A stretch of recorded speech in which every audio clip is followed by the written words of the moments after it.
அன்பு நண்பர்கள் அனைவருக்கும் வணக்கம்.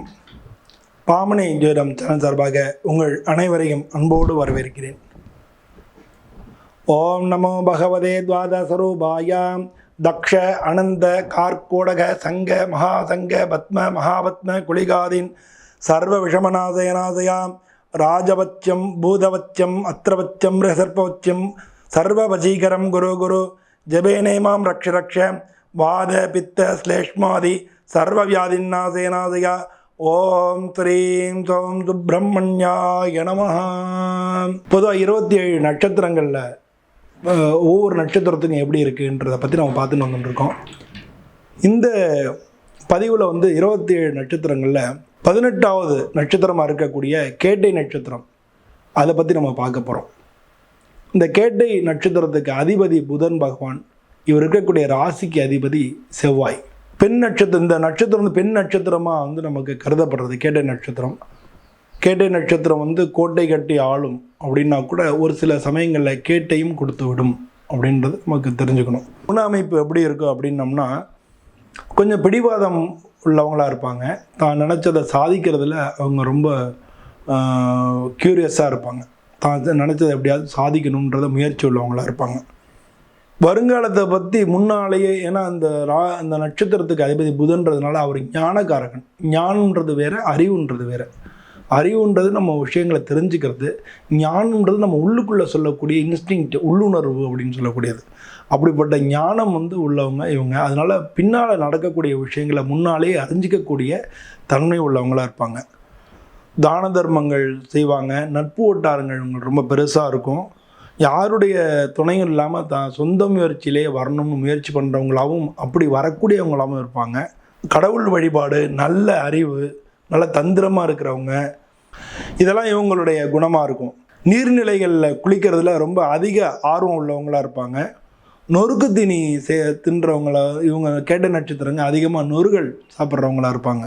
ஆரம்பத்தில் வெகுளியாக தெரிஞ்சால் கூட பின்னால் ரொம்ப வேகமாக மாறிடுவாங்க. நல்ல விஷயங்களை தெரிஞ்சு ஞானம் அறிஞ்சிக்கக்கூடியவங்களாக இருந்தாங்க. ஒருத்தங்க செஞ்ச நன்றியை மறக்காதவங்களாக இருப்பாங்க. சண்டை சச்சரவங்களை விரும்பாமல் சமாதான விரும்பிகளாகவும் இருப்பாங்க. நல்ல நுண்ணறிவும் பேச்சு திறனும் இருக்கும். எடுக்கிற காரியங்களை சுறுசுறுப்பாக அதை முடிக்கிறதுல ஆர்வம் காட்டி முடிக்கிறவங்களாக இருப்பாங்க. புத்தகங்களை நிறையா படித்து அறிவை வளர்த்துக்கிறவங்களாக இருப்பாங்க. ஆண்கள் பெண்கள் யாருமே இந்த நட்சத்திரத்தில் பிறந்தாலும் பொதுவாக இவங்க கல்யாணத்துக்கு அப்புறம் இவங்க அந்த பிடிவாதங்களை கொஞ்சம் தளர்த்தி இவங்க வாழ்க்கைக்கு தகுந்த மாதிரி கொண்டு வர்றது, காம்ப்ரமைஸ் பண்ணிக்கிறது நல்லது. குடும்பம் அப்படின்னு பார்த்தோம்னா, இந்த கேட்டை நட்சத்திரத்தில் நல்ல குடும்பத்தில் பிறந்தவங்களாக இருப்பாங்க. அவங்க நல்ல பாரம்பரியம் உள்ள குடும்பமாக இருக்கும். நற்குணங்கள் இவங்கள்ட்ட நிறைஞ்சிருக்கும். தர்மம் செய்கிறவங்களாக இருப்பாங்க. தர்மம் தலை காக்கும் அப்படின்ற நம்பிக்கை உள்ளவங்களாக இருப்பாங்க. முன்கோபியாக இருந்தால் கூட இவங்க நல்ல சிரிச்ச முகத்தோடு இருப்பாங்க. மனைவி குழந்தைங்க மேலே, குடும்பத்தின் மேலே நல்ல அக்கறை உள்ளவங்களாக இருப்பாங்க. கூட பிறந்தவங்க மேலேயும் பாசம் உள்ளவங்களாகவும் இருப்பாங்க. இவங்க தான் பிறந்த வீடு, உற்றார் உணவர்களை பற்றி பெருமை பேசுகிறவங்களாக இருப்பாங்க. செல்வம் சேர்க்கறதுல அலாதி பிரியம் இருக்கும். நல்லா அப்படி வரணும் இப்படி வரணும்னு சொல்லி டெவலப்மெண்ட் மேலே இவங்களுக்கு நல்ல அலாதி பிரியம் இருக்கும். நிறையா பேருக்கு இந்த நட்சத்திரத்தில் பிறந்த நிறையா பேருக்கு காதல் திருமணம் நடக்கிறதுக்கான வாய்ப்புகள் நிறையா இருக்குது. நல்லா இவங்க தன்னை காட்டிலும் நல்ல உயர்ந்த இடத்துல, நல்ல ஸ்டேட்டஸில் உயர்ந்த இடத்துல மட்டும்தான் இவங்க பழக்கமே வச்சுக்குவாங்க.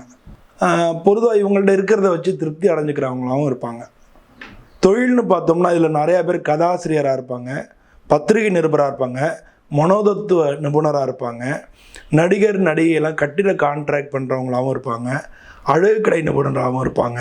புகைப்படம் எடுக்கிறது, கம்ப்யூட்டர், எல்ஐசி, அரசு பேங்க்கு, கவர்மெண்ட் பேங்க்கில், தனியார் பேங்க்கோ கவர்மெண்ட் பேங்க்கோ இந்த பேங்க்கில் வேலை பார்க்குறவங்க, அது மாதிரி கடலில் மூழ்கி முத்தெடுக்கிறவங்க, இதவங்களாம் இருப்பாங்க. பல பேர் நிறைய கன்சல்டன்ட்லாம் இந்த கேட்டை நட்சத்திரத்தில் பிறந்தவங்கள பார்க்க முடியும். சம்பாதிக்கிறதுல நல்ல ஆர்வம் இருக்கும். 22 வயசு வரைக்கும் கொஞ்சம் கஷ்டப்படுவாங்க. அதுக்கடுத்து தன்னோட சுயமுயற்சியால் வளர்கிறவங்களாக இருப்பாங்க.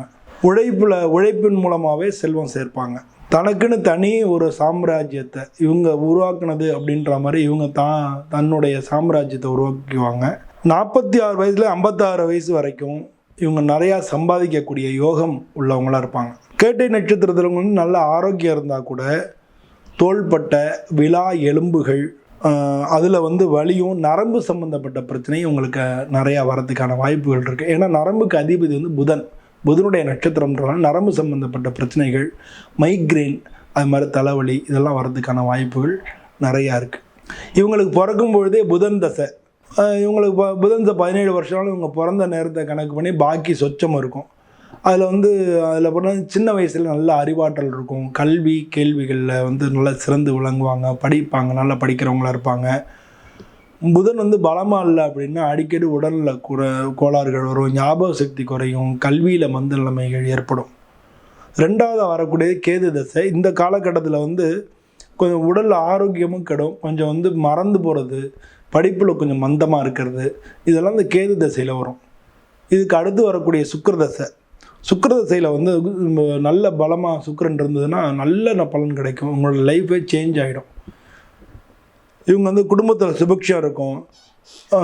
இவ்வளோலாம் இருந்தால் கூட இந்த சுக்கிரதசையில் வந்து மன வாழ்க்கையில், கல்யாண வாழ்க்கையில் பிரச்சனைகளும் சிக்கல்களும் ஏற்படும், பொருளாதார நெருக்கடிகளும் ஏற்படும்.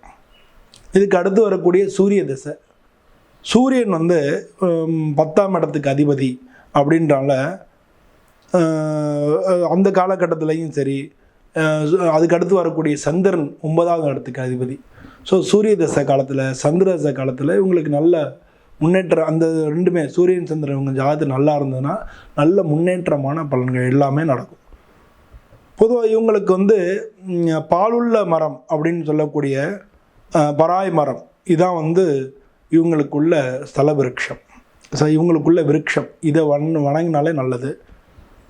இவங்க வந்து செய்யக்கூடிய வழிபாடு அப்படின்னா மயிலாடுதுறைக்கு தெற்கில் 8 கிலோமீட்டர் தொலைவில் இருக்கக்கூடிய மூகமோசனம், ஞானானமிரத தீர்த்தம், இதெல்லாம் வந்து அந்த இதில் தீர்த்தம், சிறப்பு தீர்த்தமாக இருக்கக்கூடிய கீர்த்திவாசன் அப்படின்ற ஈசன், கீர்த்திவாசன் அப்படின்னு சொல்லக்கூடிய ஈசன், அவரை வந்து வணங்குறத பார்க்கலாம். கஜசம்ஹார மூர்த்தி, அங்கே வந்து யானையை சம்ஹாரம் பண்ண கஜசம்ஹார மூர்த்தியாக வந்து இருக்கலாம். அமாவாசையில் வந்து போய் வணங்குறது மிக மிக சிறப்பு. இந்த கோயிலில் தான் வில்ல ஏந்திருக்கக்கூடிய சனீஸ்வர பகவானையும் நம்ம பார்க்க முடியும். ஸோ இந்த ஸ்தலத்தை போய் இவங்க வணங்குறது ரொம்ப சிறப்பு. அப்புறம் பிட்சாண்டார் கோயில்னு இருக்குது, திருச்சிக்கு வடக்கில் 6 கிலோமீட்டர் தொலைவில் இருக்குது. இதில் மேற்கு முகமாக இருக்கக்கூடிய புருஷோத்தம பெருமாள், கிழக்கு முகமாக இருக்கக்கூடிய பிரம்மா வடக்கு நோக்கி அருள் பாலிக்கிறார். சரஸ்வதி தேவிக்கும் இங்கே தனி சந்நிதி இருக்குது. பிட்சாண்டார்ன்றவர் வந்து மேற்கு முகமாக இருப்பார், புருஷோத்தமன்றது கிழக்கு நோக்கி இருப்பார், பிரம்மான்றது வடக்கு நோக்கி இருப்பார். ஸோ இந்த இடத்துல போய் நம்ம வணங்குறது இவங்களுக்கு, இந்த கேட்டை நட்சத்திரத்தில் பிறந்தவங்களுக்கு மிக மிக சிறப்பு. ஓம் பூவராகாய வித்மஹே வஜ்ரரூபாய தீமஹி தன்னோ வராக பிரஜோதயாது. வராக பெருமாளையும் வாராகி அம்மையும் வழிபடுறது இவங்களுக்கு மிக சிறப்பானதாக சொல்லப்படுறது. எல்லோருக்கும் நன்றி, வணக்கம்.